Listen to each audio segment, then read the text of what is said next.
저는 이제 지난 3년 정말로 강주 발전과 시민만 보고 숨가쁘게 달려왔습니다.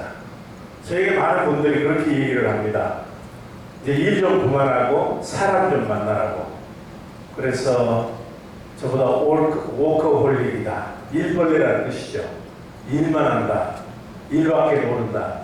이런 얘기를 수없이 들으면서 정말 열심히 했습니다. 지금도 많은 사람들이 저를 걱정하는 측근들이 와서 일해봐야 표 안 된다. 사람 만나라 그 대신에 이런 얘기를 많이 하거든요. 저는 근데 이게 신기한 거예요.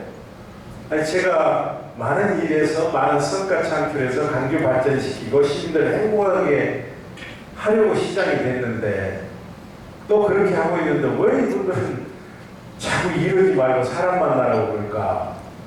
근데 이게 현실입니다. 그리고 의연 강주의 시장답게 원칙을 지키고 깨끗하게 일하려고 무척 애를 썼습니다. 근데 이제 제 시정을 평가하는 분들 중에 보면 이렇게 세 가지로 나눈 것 같아요. 이제 강주 시정에 대해서 잘 아는 분들, 그런 분들은 대체적으로 참 일 많이 했다 이런 얘기를 합니다. 근데 이제 좀 이제 시정에 대해서 그보다는 이제 덜 하신 분들은 일을 참 많이 했는데 시민들이 전혀 모르더라. 홍보를 많이 해야 되겠다. 또 이런 얘기도 하시고. 이제 또 다른 분들은 뭐 이 시장이 다른 게 뭐가 있냐, 과거 시장하고 다른 게 뭐가 있냐, 한 게 뭐 있지? 이렇게 얘기하는 분들도 계십니다. 그래서 오늘은 어찌됐든 제가 시장이기 때문에 저를 부른 목적은 강주 시정에 대해서 얘기하라는 뜻이고, 그래서 해왔던 얘기들을 좀 하도록 그렇게 하겠습니다. 근데 제가 행정을 할 만큼 했고, 대한민국에서 중요한 자리 거의 안 해본 일이 없을 정도로 행정을 아는데, 제가 시장을 해보니까 이게 만만치 않더라고요. 제가 했던 어떤 자리보다도 힘들고 어려워요. 도시철도 2호선, 강주형 일자리, 인공지능, 민간공원 특례사업, 이 하나하나가 수많은 결단을 해야 되고 결정을 해야 되는 그런 자리였습니다. 그럴 때마다 저는 두 가지를 판단 기준으로 삼았습니다. 우선 첫째는 훗날 역사는 이 결정을 어떻게 평가할 것인가. 두 번째는 무엇이 강주 발전에 도움이 되는가. 이제 그런 판단 기준으로 해왔고 앞으로도 이제 그렇게 해갈 겁니다. 분명한 것은 3년이라고 하는 짧은 기간 동안에 강주가 크게 바뀌고 있습니다. 아마 이게 이제 일자리 창출로 이어지고 시민들의 소득이 올라가고 지역 경제가 활성화되고 이렇게까지는 이제 시간이 좀 걸리거든요. 우리가 전문 용어로 팔러시 레그, 정책 시차라고 그러는데 우리가 아침에 하다못해 샤워 꼭지를 틀더라도 바로 따순 물 안 나오잖아요. 조금 있다 따순 물 나온 것처럼 정책을 수립하게 되면 바로 효과가 나오는 게 아니고 일정 기간 시차가 있습니다. 그래서 아직 시민들께서는 그렇게 절실하게 못 느끼지만 우선 변화가 우리 주변에 일어나고 있다. 예를 들면 제가 이제 선거 때부터 얘기했던 게 일자리가 없고 살기가 팍팍해서 떠나는 강주에서 찾아오는 강주, 돌아오는 강주를 만들겠습니다. 이런 얘기를 했습니다. 실제 그게 현실이 되고 있습니다. 저희가 지금까지 글로벌 경쟁력을 가진 인공지능 기업들 96개하고 MOU라고 업무 협약을 체결했습니다. 그 기업들의 56개가 강주에 등기를 틀었습니다. 지난 3년 동안에 코로나19와 우리가 치열하게 싸우는 동안에도 사무소를 내든지 본점을 옮기든지 연구소를 내든지.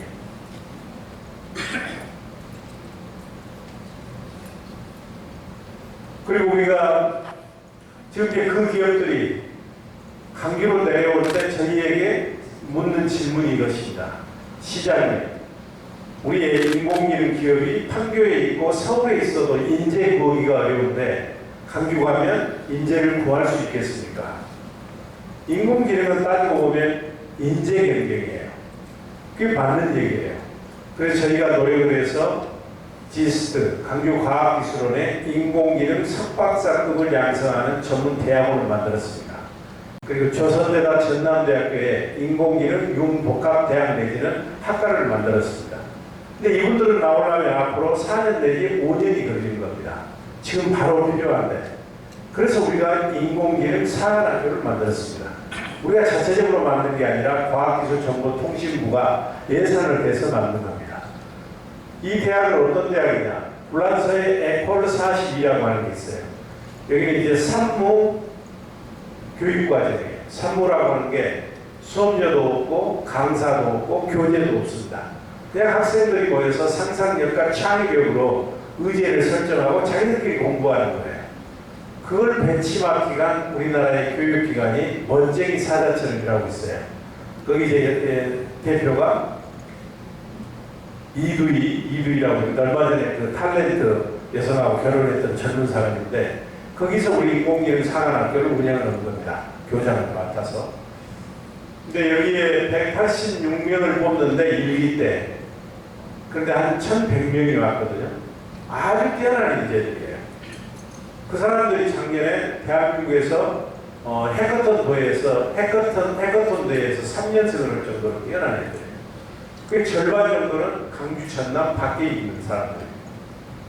언제 강주에서 기업들이 수도권으로만 떠났지 우리 인재들이 좋은 대학 좋은 일자리 찾아서 서울로 갔지 인공지능 글로벌 기업들이 강주에 내려오고 강주에 있는 인공지능 사관학교에 취업하기 위해서 여기 왔느냐는 얘기예요.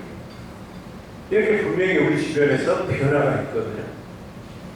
근데 아직은 그게 전반적으로 파도처럼 밀려오지 않고 있기 때문에 이제 시민들은 못 느끼는 겁니다.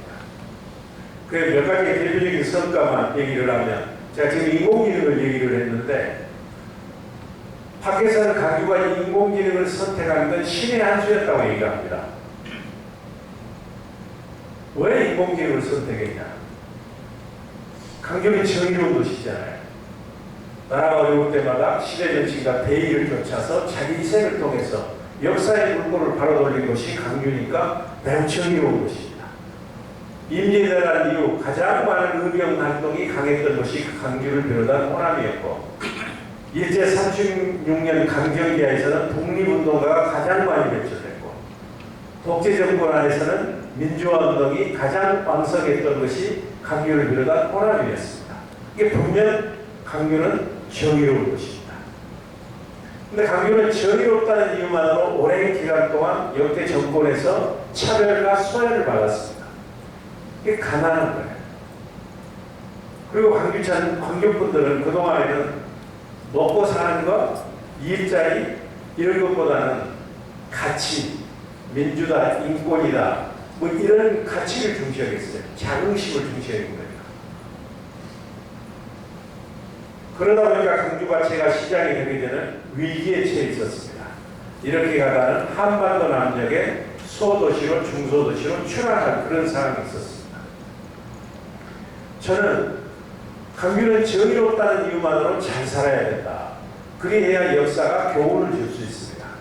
정의가 풍요를 창출한다는 그런 공식을 만들어내야 앞으로 사회가 어려울 때, 나라가 어려울 때 분연히 나라를 위해서 일어설 거 아닙니까? 그래서 저는 이제 제가 강주시장이 되려고 했던 게 정의롭고 풍요로운 강주를 만드는 것이었습니다. 근데 정의로움에 풍요로움을 더하는 게 저에게 주어진 소명이라고 생각하는 거예요. 그래야 시장이 됐죠. 그럼 어떻게 해야 낙후된 이 강주를 정의롭게 만들 수 있을 것인가? 우리가 산업사회 때는 낙후된 강주가 앞선 도시들을 따라잡을 수 있는 유일한 길은 차선을 바꾸고 속도를 내는 길밖에 없습니다. 근데 산업사회 때는 차선이 단선이에요. 이게 추월하기가 어려워요. 거의 불가능한 겁니다.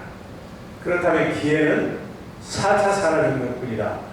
4차 산업혁명은 경제 질서나 시스템, 가치 이렇게 완전히 바뀌는 시절입니다. 차선도 없어요. 꼴찌가 1등이 될 수 있고 1등이 꼴찌가 될 수 있다. 이게 강주에게 유일한 기회라고 제가 판단하는 겁니다. 그래서 4차 산업혁명의 핵심이 인공지능이다.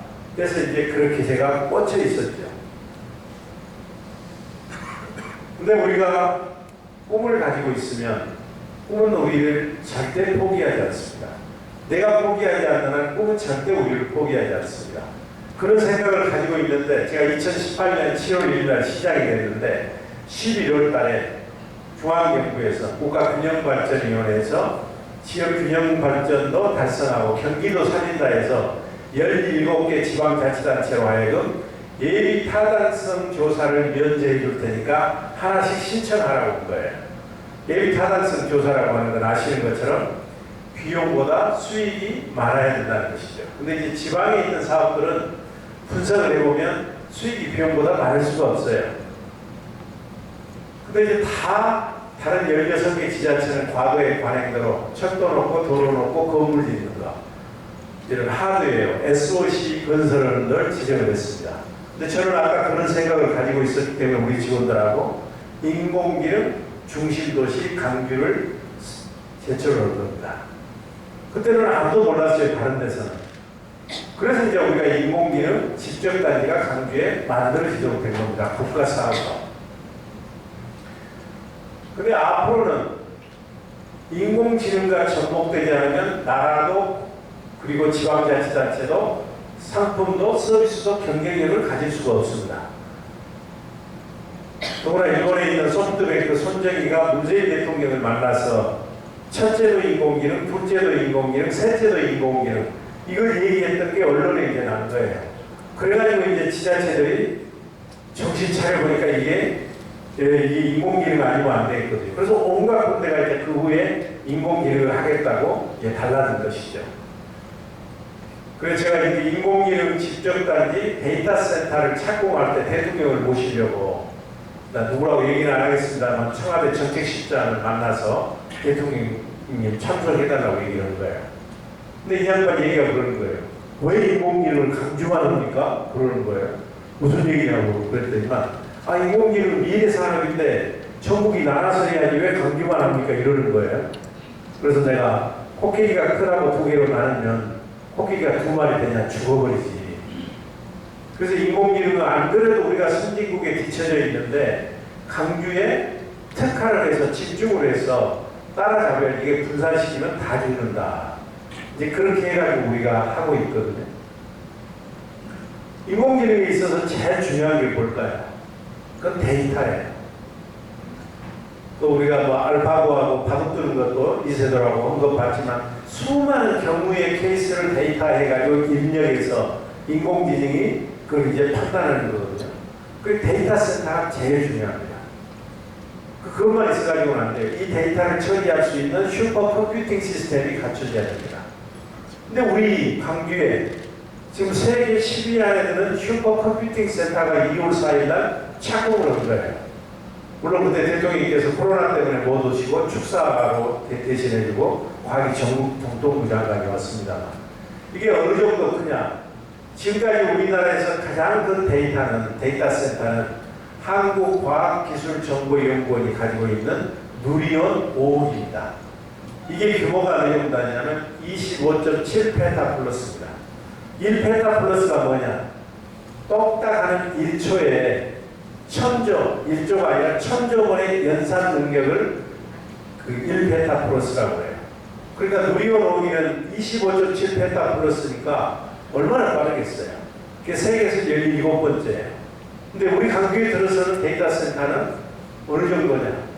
87.5페타플러스입니다. 그러니까 이것보다 3배나 많은 거예요. 이게 세계 한 7위, 8위 이렇게 되는 데이터 센터가 여기에 들어섭니다. 물론 이 데이터 센터는 강주만 쓰는 것은 아니에요.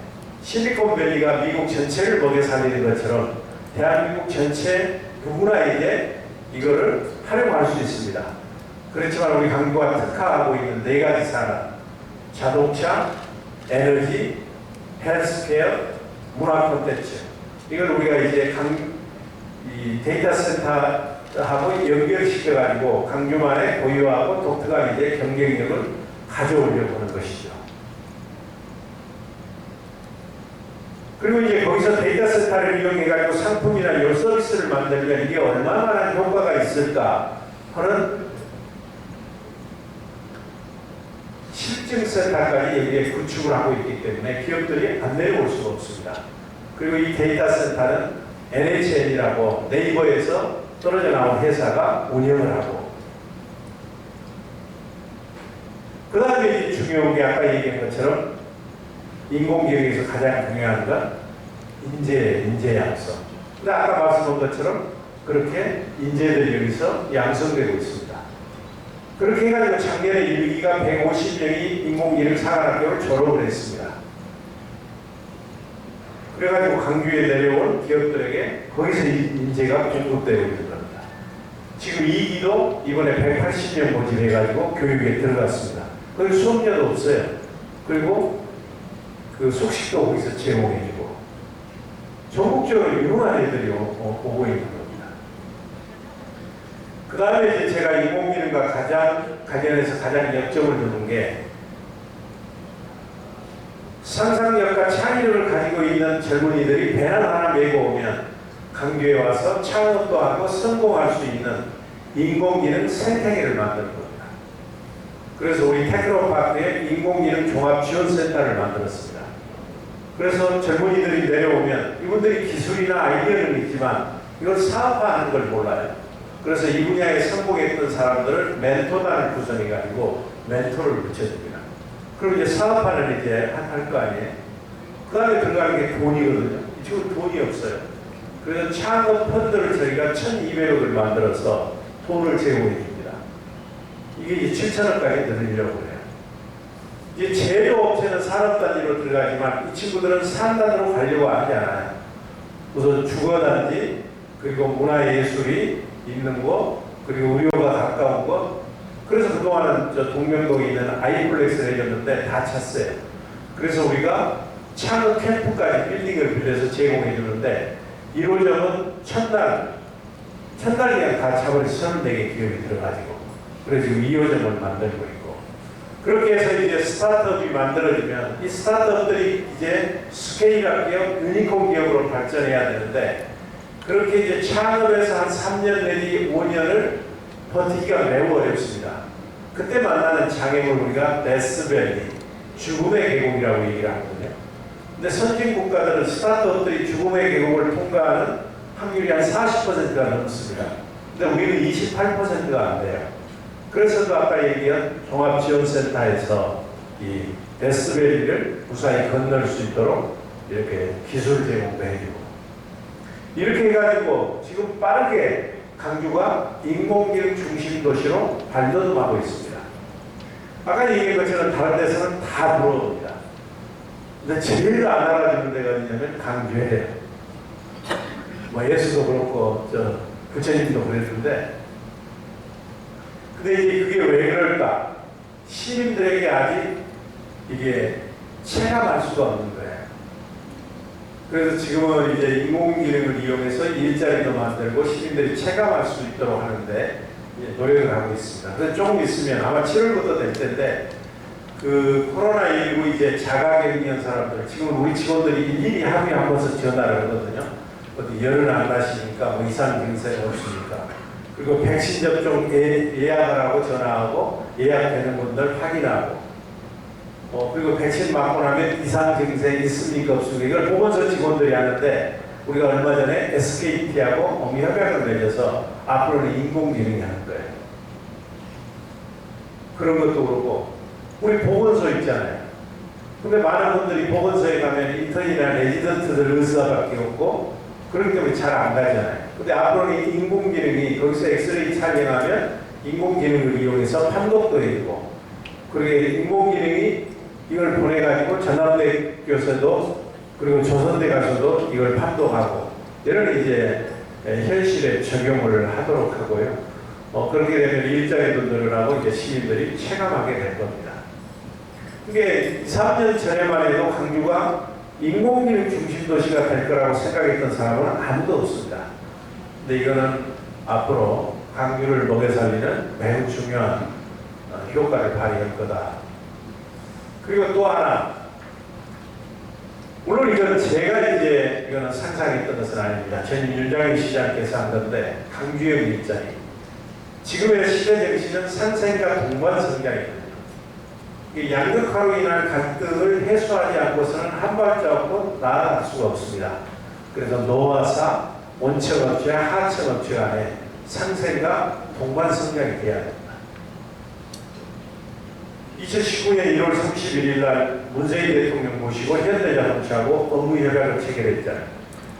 근데 실은 노와 사는 한국에서 너무나 극단적인 이치에 처해 있기 때문에 이걸 화합 한다는 게 엄청나게 어렵습니다. 그런데 어찌됐든 협약을 체결했고, 그리고 거기에 자본금이 2,300억이거든요. 부채를 한 3,400억을 얻었습니다. 어떻게 강주가 그걸 빌려올 수가 있고 투자를 받을 수 있겠습니까? 엄청나게 고생을 한 거거든요. 근데 그 강주의 일자리 자동차 공장이 지난 4월 달에 문재인 대통령 모시고 준공을 했잖아요. 지금 시험 생산을 하고 있습니다. 9월 달이면 10만 대 자동차가 쏟아져 나오는 겁니다. 지금은 이제 일교되고 시험 생산이기 때문에 530명을 채용을 했어요. 근데 이제 2교대, 3교대에 들어가면 직접 일자리가 1000개, 이제 부품 공장을 비롯한 이런 이제 간접 일자리까지 하면 10,000개가 만들어질 겁니다. 이것도 과거 같으면 상상할 수 없는 일입니다. 아마 이 빅그린 산단에 가보시고 그 현장을 보신 분들도 계실 텐데, 저도 자동차 공장이 그렇게 큰 공장이 필요한지 몰랐어요. 가서 보면 여기에서 저 끝까지가 아슬합니다. 400m만. 갔다 오신 분들이 다 감탄을 하는데, 이거는 대한민국에서 23년 만에 자동차 공장이 처음 만들어진 겁니다. 대한민국에서는 자동차 공장 만들어봐야 수익이 안 나기 때문에 다 베트남으로 중국으로 가는 거예요. 왜 수익이 안 나냐? 높은 임금, 잦은 노조 파업, 이래서 고비용 저효율 때문에 여기서는 안 되는 거예요. 그럼 어떻게 여기서는 가능하냐? 우리는 우선 임금이 평균 3,500만 원이에요. 근데 이거는 강주에 있는 초임 일자리 치고는 적지 않은 거거든요. 3,500만 원. 근데 기아 자동차나 현재 있는 완성차 자동차 공장의 평균 연봉 9천만 원에 비하면 절반이 안 되는 겁니다. 근데 자동차 공장은 인건비가 차지하는 비중이 7% 이상, 원가의 7% 이상이 되면 경쟁력이 없는 거예요.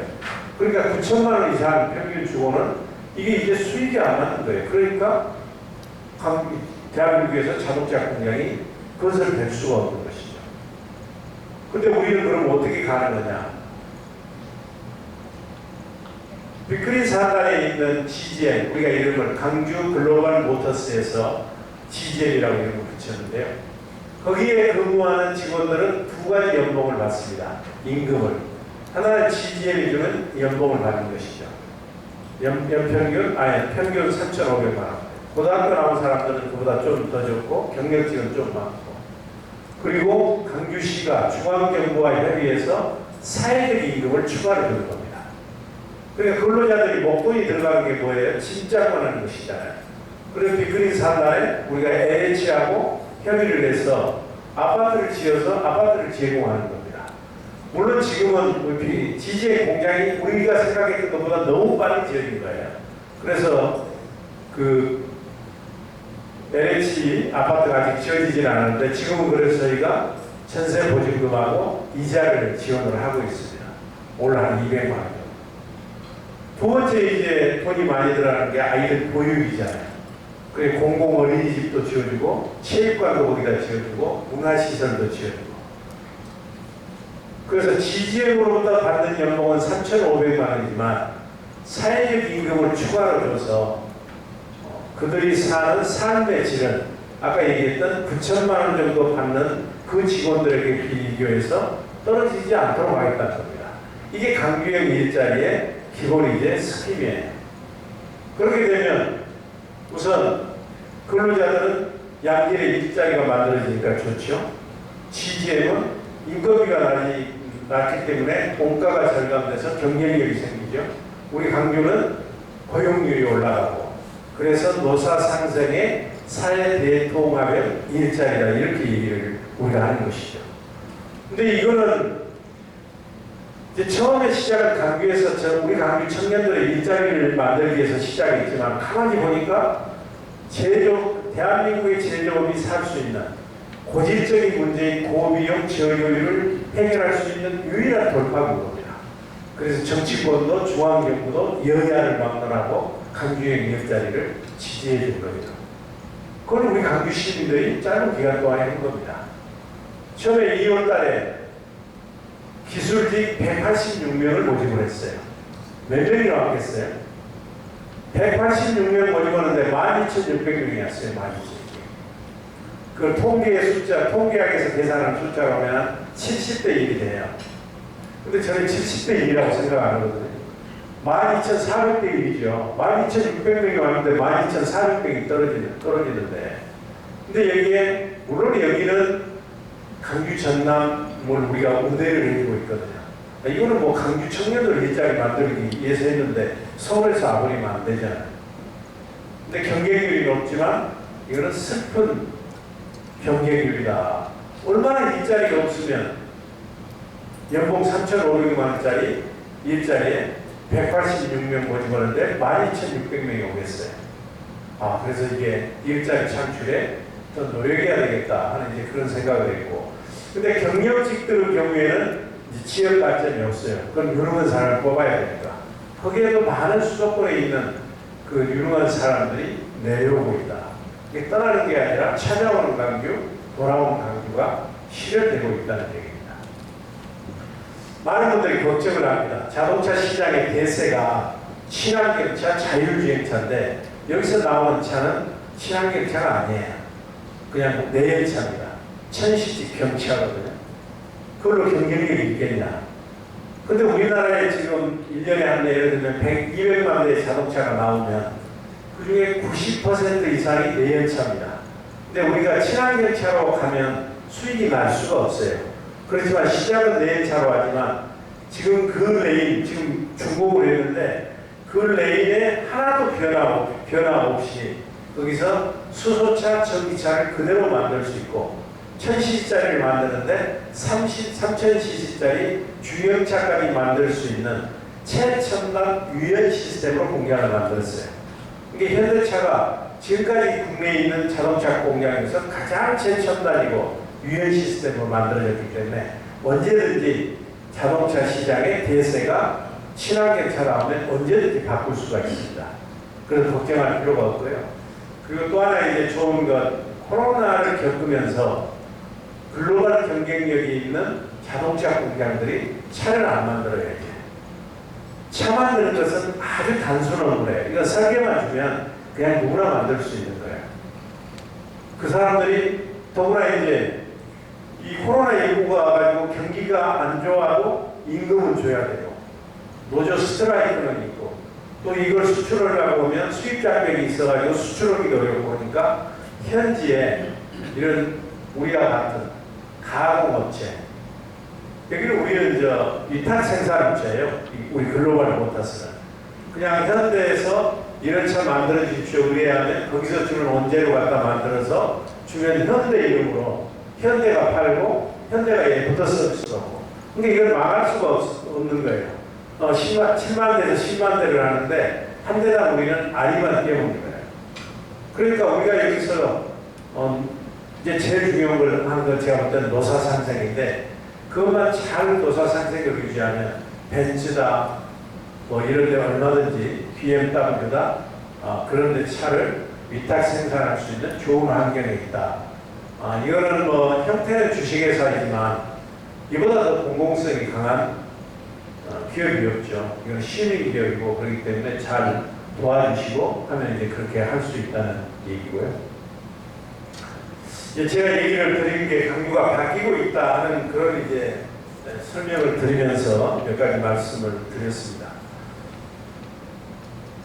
예를 들면 도시철도 2호선 이것도 제가 시장이 됐을 때 16년 동안이나 강주 지역사회는 도시철도 건설해야 된다. 시민단체는 안 해야 된다. 16년 동안이나 논쟁했거든요. 근데 시민들이 밀어붙여라. 제가 바로 시장이 됐을 때 그런 얘기들이 많이 있었지만 제 생각에 그럼 언제까지 강주는 무슨 중요한 현안이 생기면 한쪽에서는 찬성하고 한쪽에서는 반대할 것인가. 새로운 의사결정 모델을 만들어야 되겠다. 좀 더디더라도. 해서 제가 공론화에 붙였죠. 그래가지고 11월 8일 날 2018년 공론화에 의해서 시민들 한 80%가 저심도 도시철도 건설하는 것으로 결정을 했잖아요. 그래가지고 반대했던 시민사회단체도 다 찬성했고, 만약 저걸 밀어붙였더라면 아마도 우리 시청 그곳에는 지금도 천막치고 계속해서 반대하는 사람이 있었을 겁니다. 근데 이 도시철도 2호선 건설이 돈이 2조 원 이상 들어가는 겁니다.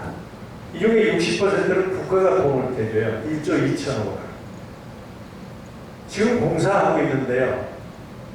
단순히 지금 만드는 게 아니고 지금 그 노동자들, 건설업체, 그리고 각종 자재, 이게 다 강주에 있는 것들을 쓰거든요. 코로나19 동안에 그래도 강주 경제가 이렇게 움직이는 건 저런 것들 덕분이에요. 저기도 마찬가지입니다. 아까 GGM 건설했다고 그랬는데 GGM도 저게 몇 천억 들어가는 거거든요.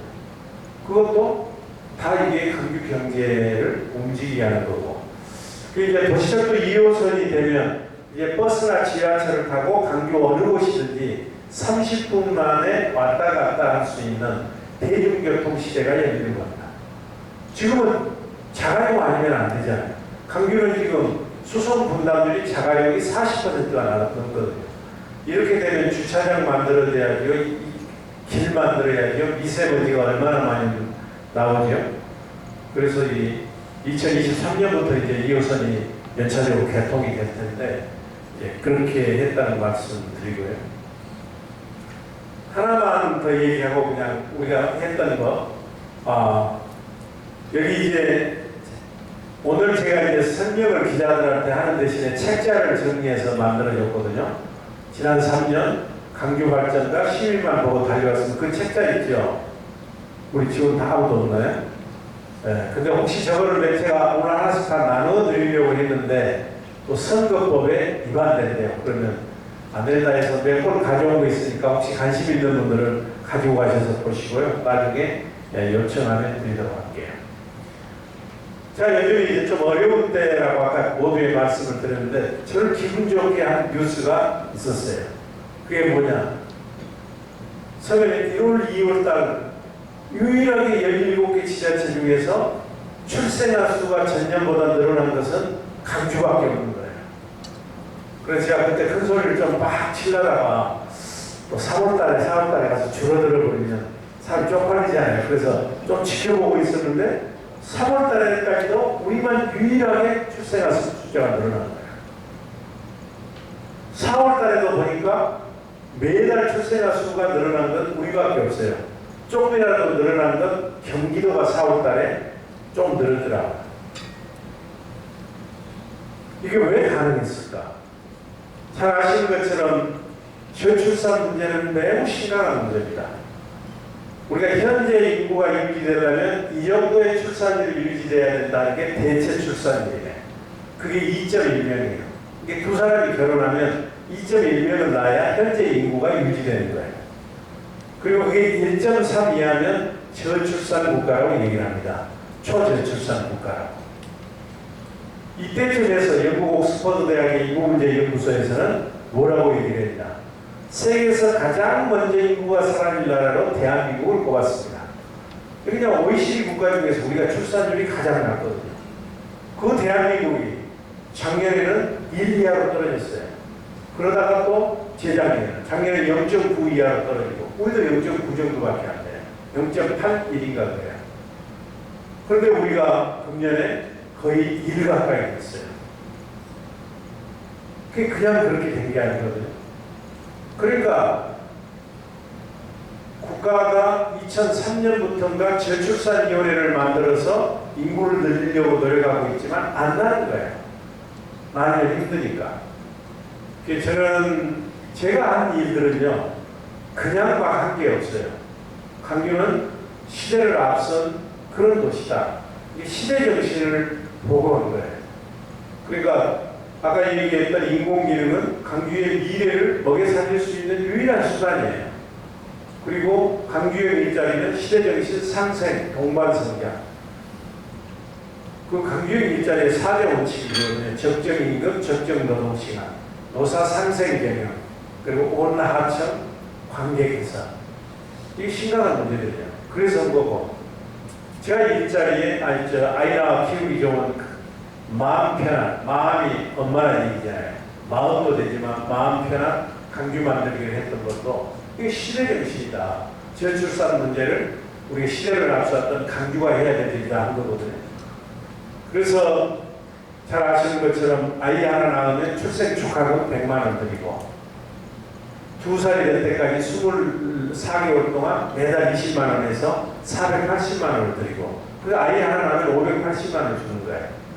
자, 이제 이번에 그 발표된 걸 보고 기분 좋아서 시의회에다 내년부터는 아이도 낳는 그 부부가 낳지 새로 낳는 게 어려워요. 그래서 둘째 아는 150만 원, 셋째 아는 200만 원을 올리겠다고 얘기를 했는데 원래 제가 그렇게 추진했는데 의회에서 깎아버린 거예요. 그렇게 갈 거고. 그리고 저도 이제 그 얘들도 낳고 저 손주도 있지만 산후 조리하기가 매우 어렵습니다.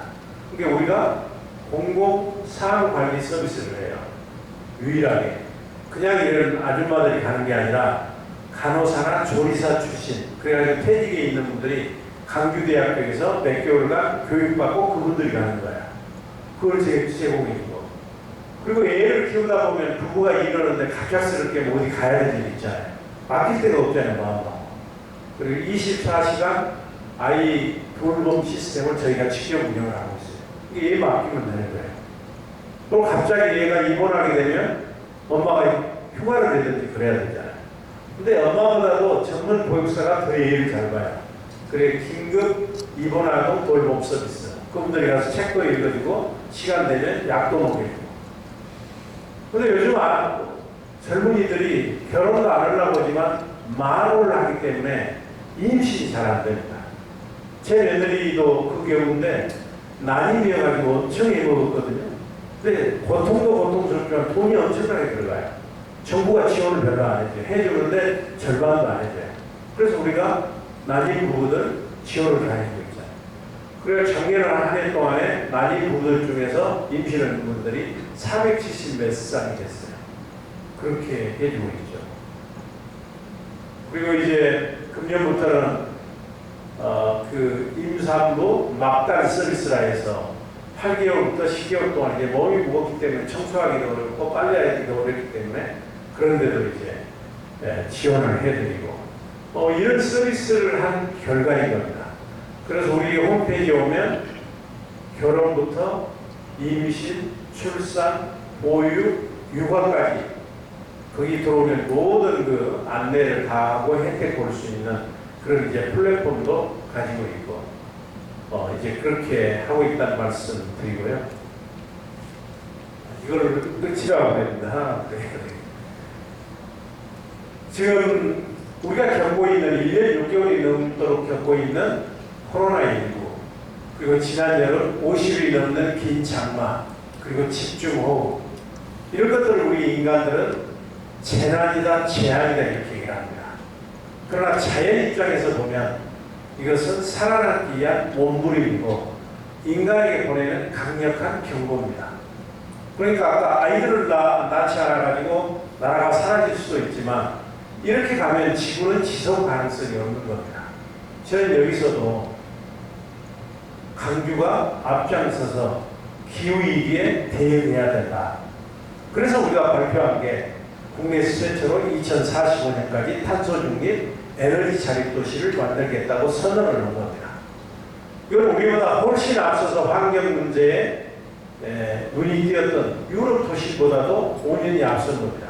문재인 대통령께서 2050년까지 탄소 중립으로 가겠다고 했고 이후 국가들도 마찬가지입니다. 근데 이게 어떻게 가능하냐? 근데 저는 인공지능이 있기 때문에 가능한 거예요. 우리가 인공지능 중심 도시이기 때문에. 이제 기본 전제는 내가 쓰는 전기는 내가 만들어 쓴다는 겁니다. 그러니까 2030년까지는 강규에 있는 기업들은 모두 신재생에너지를 쓰는 2030 기업 아리백을 실현하고 2035년까지는 강주에 있는 모든 에너지는 신재생 에너지를 쓰는 2035 강주 아리백시장. 그래야 2045년까지는 외부에 이제 지원받지 않고 우리가 에너지를 생산을 쓰겠다는 건데, 내가 쓰는 전기를 내가 만들어 쓴다는 건 우리가 한 63만 세대 정도 되거든요. 63만 개의 발전소를 갖는 겁니다, 우리가. 그러니까 집에 뭐 태양광을 하든지 앞으로 이제 전기차 다 쓸 거 아니에요. 전기차를 쓰면 거기서 전기가 계속 나오는 겁니다. 지금은 모든 전기를 한 대에다 팔아야 돼요. 그러니까 여러분이 제주도에 가보면 태양광이나 풍력이 멈춰서 있을 때가 있어요. 전기가 오버가 되면 하늘에서 받지를 않으니까 수도해 놓는 거예요. 근데 우리는 강주가 ESS 발전 특구로 지정이 됐어요. ESS라고 하는 게 신재생 에너지 저장 시스템이에요. 에너지 스토리지 시스템. 그게 규제 특구예요. 그러니까 우리 집에서 생산된 걸 ESS 발전소에다 파는 겁니다. 비싼 가격에, 낮에. 그리고 새벽이나 남이 안 쓸 때, 피크 타임 지났을 때 밤늦게 설거지도 하고 세탁기도 돌리고 오면 싼 가격에 사오는 거예요. 그럼 거기서 이제 소득도 생기고 이제 그렇게 해서 이제 해결해 간다는 건데, 어찌됐든 강주가 그렇게 앞서가고 있습니다. 지금 우리가 오늘 이런 시간을 보낼 수 있는 것도 지금 코로나19가 강주가 잠잠하기 때문에 그렇습니다. 우리가 대한민국 전체에서 모든 분야에 대해서 8명까지 식사하고 뭐 자연스럽게 한 건 우리가 최초예요. 물론 전라남도도 그 전에 했지만 전라남도는 유흥업소는 안 했거든요. 그리고 특강객시 중에서는 물론 우리가 처음이고, 6월 달에는 대한민국 전체에서 강주가 확진자가 제일 적게 나왔습니다.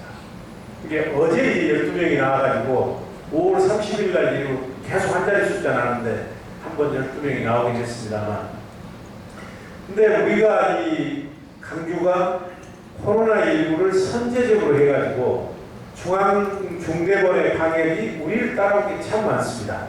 이게 사실상 K방역을 우리가 이끈 거예요. 예를 들면 2월 3일 날 광산구에 있는 모 병원에서 감염이 됐을 때 병원 전체를 이렇게 이제 예부하고 단절시키는 코호트 경기도 우리가 제일 처음에 했고, 그리고 애국에서 들어오면 처음에는 다 그냥 이렇게 증상 없으면 보내줬습니다. 근데 우리가 제일 처음에 애국에서 들어오면 무조건 소방학교 생활자도 우리는 다 보냈어요. 그래갖고 거기서 검사해가지고 음성 나오면 자가격리 들어가고, 양성 나오면 병원에 들어가고, 이렇게 해가지고 확진자를 이렇게 발견하는 숫자가 꽤 많았습니다. 이걸 보고 중앙이 따라온 거예요. 그리고 과거에는 자가격리자가 13일, 14일 되면 증상이 없으면 다 그냥 해제를 했는데, 우리가 13일째 되는 날 검사해가지고 음성된 사람만 하고 양성된 사람은 병원으로 보내고, 근데 실제 증상이 없는데도 13일, 14일째 양성 나온 사람이 꽤 있었거든요. 이것도 우리가 해서 나오고. 그리고 작년 3월 1일 날 잘 아시잖아요. 대구에서 신천지 교회반 코로나19 확진자가 나와가지고 29일 날, 2월 29일 날 2,600명이 확진자가 나온 거예요. 2,600명. 근데 그 중에 1,500명이 병원이 없어가지고 집에서 대기하거나 학교에서 대기하고 있을 때예요. 아무도 이걸 받으려고 안 했습니다. 그렇게 결단 잘하는 이재명 지사도 안 받겠다고 했는데, 근데 우리가 3일절 날, 그때가 104주년이었던가요? 3일절 날 시민사회단체하고 우리 강주가 대구의 확진자들을 모시다가 치료하겠습니다. 이렇게 병상연대를 제안했거든요. 이것도 강주이기 때문에 가는 겁니다. 기본은 강주 정신에서 나온 거예요. 나는가 했는데 1980년 5.18 때 우리가 외롭지 않았던 것은 그래도 우리를 이해하고 나눔과 연대를 실천해줬던 주변 분들이 계셨기 때문에 가능했고, 이제 강주가 그걸 실천할 때다. 저도 실을 할 때 좀 겁이 났죠. 제가 그 아이디어를 해야 되겠는데, 만약에 시민들이 이게 그때는 코로나를 우리가 너무 몰랐을 때, 이게 저분들이 오기만 해도 감염되는 줄 알았고, 두 번째는 저분들 치료하다가 정작 우리 확진자들을 서울이 하게 되면 또 어떻게 될까 걱정을 하고 있어서 제가 시민사회단체가 뜻을 전달했더니만 하루 만에 43개 시민사회단체가 함께 해준다 해가지고 됐거든요. 그게 되면서 전국 지자체로 확산돼서 K방역에 성공을 이끄는데 결정적인 계기가 됐다. 이렇게 참 많습니다. 이게 무슨 시장에 뭐 잘나서도 아니고 공직자들이 유명해서도 아니고 강주 시민들이기 때문에 가능한 거예요. 그렇다는 말씀 드리고요.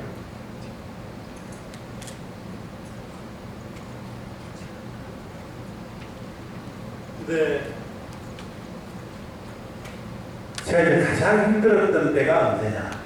3년 동안에 진정성이 통하지 않을 때 오해만 했는데 오해만. 예를 들면 민간공원 특례사업이라고 지금 공원 우리가 하고 있잖아요. 저거를 이제 오래전에 공원으로 지정을 해놨는데 공원으로 개발을 안 하고, 그러니까 그 땅을 가지고 있는 토지 소유주들은 재산권이 박탈당하고, 그러니까 헌법재판소에서 작년 6월 30일까지 작년 6월 30일까지 이걸 공원으로 하지 않으면 공원에서 해제한다는 거예요. 근데 우리는 그런 공원이 25개예요. 시가 사면 좋겠지만 돈이 엄청나게 많이 들잖아요. 그래서 정부에서 해놓은 게 뭐냐면, 그러면 민간들이 저걸 개발을 하되 30% 범위 내에서 거기서 아파트도 짓고 개발을 하고 거기서 이익을 넘겨서 나머지 70%를 사가지고 공원으로 지자체에다 기부 체납을 하는 겁니다. 그래서 우리는 15개는 돈 적게 들어가는 걸 우리가 사서 지금 하고 있고 10개를 이제 민간공원 특례 사업을 하고 있거든요. 근데 제가 와가지고 그 전에는 30%까지 이제 민간이 개발할 수 있는데 전임 시장 때 1단계로 했던 건 25%를 했어요. 근데 제가 와가지고 공원으로 비공원으로 하는 거 그걸 9.1%로 막았어요. 이게 90%를 공원으로 내놓는 거예요, 사업자들이. 이게 전국 평균이 얼마냐? 전국 평균은 비공원 면적이 21%예요. 근데 우리는 비공원 면적이라는 게 아파트 짓고 오는 거예요. 9%밖에 안 되거든요. 가장 우수한 사례예요.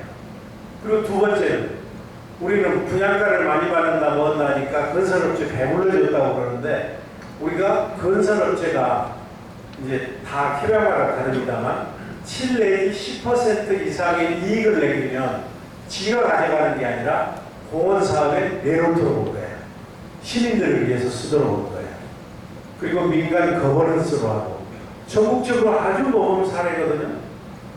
근데 이 건과 관련해가지고 고발 고소한 게 지금 쉬운 건이에요, 쉬운 건. 토지 소유주들은 보상 많이 해달라고 저는 국민 소환에도 붙이고, 언론은 얼마나 비판하고, 시민사회단체는 매일 성명서 내고, 이게 강주예요. 그러다 보니까 사업이 진행되기 어렵고, 그것 때문에 고통받고 조사받고 하는 우리 공직자들을 보면 가슴이 답답하죠. 그래도 이제 대다수 시민들께서 이해하고 믿고 밀어주시기 때문에 그냥 힘을 얻어서 하기를 합니다만, 하여튼 강주가 역사 속의 의향 정의로움에 멈추지 않고 현실적으로도 정의로운 도시의 대명사가 되기 위해서는 우리도 좀 달라져야 된다. 이렇게 자기 이기주의, 자기 이익만 챙길 게 아니라 강주 공동체 전체 입장에서 생각이 드는 분들이 많이 늘어나야 됩니다. 그렇지 않으면 일하기가 매우 힘들어요. 그렇다는 말씀이고요. 예, 시간이 뭐 다 됐네요. 하여튼 저는 앞으로 남은 1년 기간 동안 또 지금 해온 것처럼 원칙과 정도를 지키면서 하겠습니다. 저는 한 번도 안 되는 일인데 우리 시청 앞에 와서 집회하고 시위한다 해서 해준 적이 없어요. 되는 일인데 아주 조용히 얘기하고 하기 때문에 그렇다 해서 안 해준 게 없어요. 원칙과 정도를 지키지 않으면요, 시청 앞에 와서 큰 소리 하면 된다더라 하면 이게 유지해 갈 수가 없습니다. 그러면 강주도 아니고 정의로운 도시도 아니고. 그렇기 때문에 지금도 우리 시청 앞에 가면 매일 지금도 노란 우산 드신 분들도 있고 뭐 계속 앉아 계십니다. 데모. 외부에서 오면 창피할 때도 있어요. 그럼 제가 그분들한테 그 손님들한테 뭐라 하냐면 이게 강주입니다.